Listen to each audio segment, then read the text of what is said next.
Barkanku da zuwa Amanar Arewa. Amanar Arewa tashar kowa. Ku danna subscribe domin samun sababbin shirye-shiryenmu cikin sauƙi.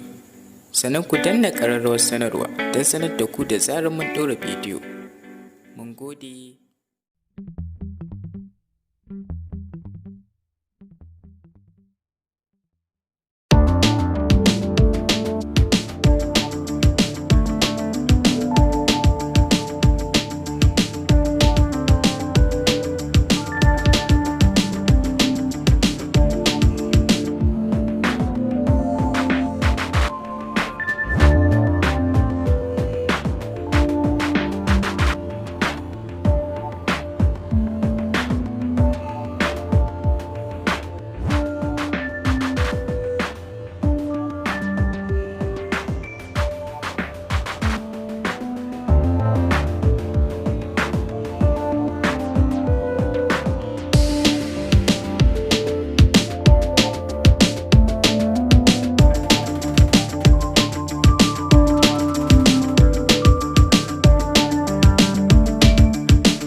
Barkanku da zuwa Amanar Arewa. Amanar Arewa tashar kowa. Ku danna subscribe domin samun sababbin shirye-shiryenmu cikin sauƙi. Sannan ku danna ƙararrawar sanarwa don sanar da ku da zarar mun ɗora bidiyo. Mun gode.